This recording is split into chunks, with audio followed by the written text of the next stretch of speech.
Hi everybody, my name is Sarah, Pearls of Wisdom and Food with Keto Under 20.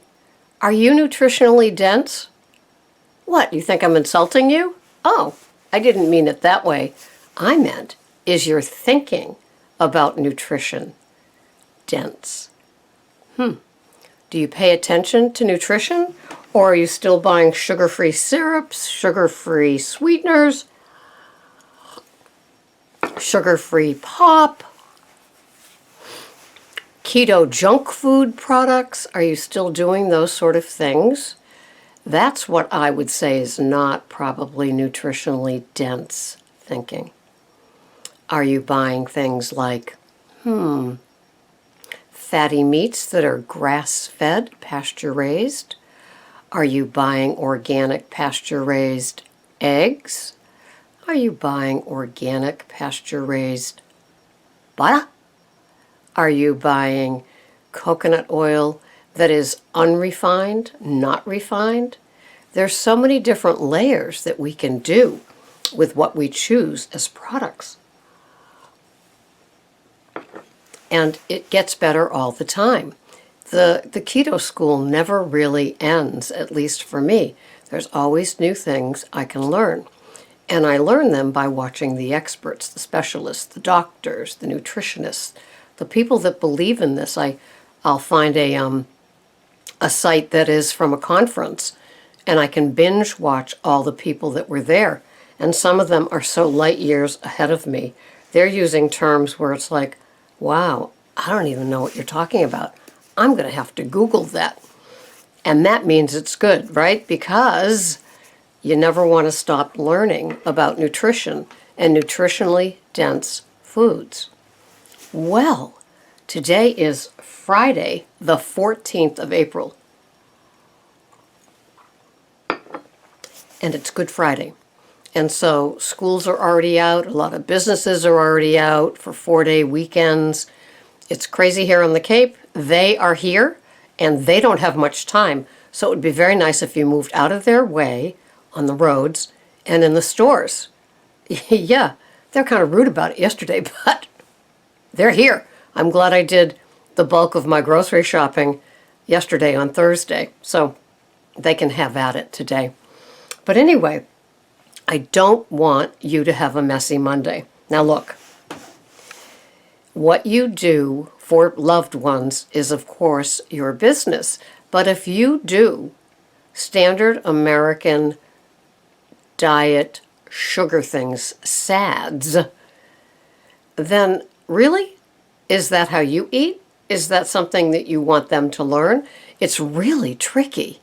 I don't know if any of you have that conundrum going. Like I said, I do a card and a check, which have already gone out. But, yeah, it's just like the Halloween candy.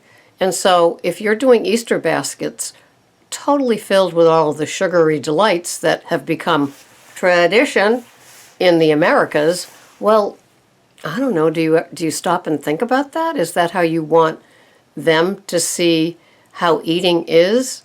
Or does it really bother you? I mean, how do you handle it? And if you are using those things and you haven't had those things in the house for a long time, are you tempted to pop? Pop one, pop two. How could you stop at two? I certainly couldn't. So, this is a dangerous weekend, especially if you've been structured and disciplined and tracking and following your food plans and not imbibing in candy, or you don't plan to have an Easter dinner that has all kinds of things in it, starting with snowflake rolls and ending with, a glazed ham that has, a cup's worth of sugar all over it, or sweet potato casserole, things like that. Are you really working hard at developing your own food plan that doesn't interfere with other people, that doesn't bother other people, that you can eat and not be as obvious to the rest of the world, where they will start the Q&A and you start explaining and they get glazed over like the ham and their eyes are drooping and you realize, oh, they really don't want to know. So I don't want any of you to report back with a messy Monday. And I don't want any of you overindulging and then having leftovers that make it, and your brain is already lit up because you overindulged. And so on Monday, you're thinking, well, let me just finish it up and get it out of here. And then I won't eat like that again. Just be conscious of your decisions if you make that decision to indulge. Be conscious of it. And track it. I know that when I was allowing myself the popcorn with the classic Coke, 8 ounces of it, and it has something like 26 grams of sugar, and 4 grams in a teaspoon. So that's like lots of tablespoons of sugar in an 8-ounce can of Coke that I was planning to have with this popcorn. And I didn't bring it because once you put it into your tracker and you're looking at that, you're saying, is this a choice that I'm making that is non-negotiable?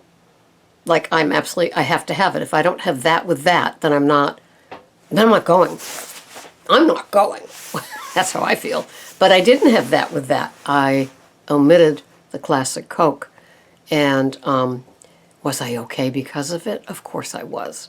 So if you're looking at this weekend as abundant with choices that aren't on your keto under 20 food plan, step back and really assess the situation. What is non-negotiable for you? Now you know that you could throw yourself out of ketosis. You could throw yourself off the program because your brain gets lit up because it likes sugar, it likes carbs, it likes starches, and once you start, that addiction could kick in big time. If you're an addict like me, you might have already learned this along the way. You might have suffered some messy Mondays.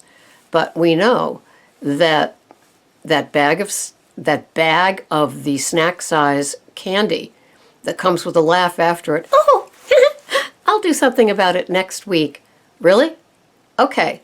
Because if you're a mom or a dad with kids home from school, it's going to be a week's worth of treats. Gimme, get me, bring me, buy me, feed me crap. And you're going to have to make some sane decisions and be able to back them up with how you feel.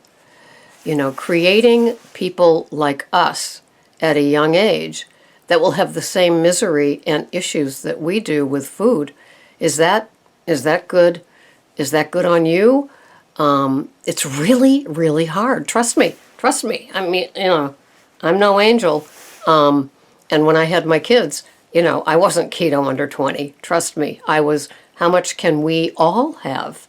You know, if I eat half of that can of frosting before it goes on to the cake, I better buy another can of frosting. Right? I mean, that's how I was. And that's how I did. And then I would add more frosting to the already frosted cake because I'm a little piggy and I have to have certain proportions. So I was an addict to beat the band, especially with sugar items. Cake was my big downfall, and I don't want to go there again. And I don't want anybody to think that it's okay in my world to go ahead and have it. It's nothing. You know, you're young, you can do it. And of course, many experts say, you're young, you can do it. And they can do it. So maybe we look away and we just say, they're young, they can do it. You know, they'll learn at the pace they need to learn it. Because their bodies are little machines that just get rid of everything, I guess. And we know as we get older, things slow down. And, you know, a moment on the lips is a lifetime on the hips, right? So be careful. We don't want to see you coming back having a messy Monday in the confessional booth. We want all of you to be strong and know that you can be around these choices and say no thank you and be okay with it. You know, one of my suggestions is squint. Squint at that item that you think you can't go without, that is not nutritionally dense. Just, how's that for you? A euphemism. And so be careful. And if you have to have it, think long and hard before you put it into your mouth. Track it and see the damage on your tracker, because that's where it gets like real. It's like Really? I'm going to spend 54 carbs on that item, that one item? I guess that's not going to be an under 20 day. So be careful. I care about you and I care about your success. Thanks so much for watching. This has been Sarah, Pearls of Wisdom and Food with Keto Under 20. And that's what I'm doing today. Thanks for watching. Bye-bye for now.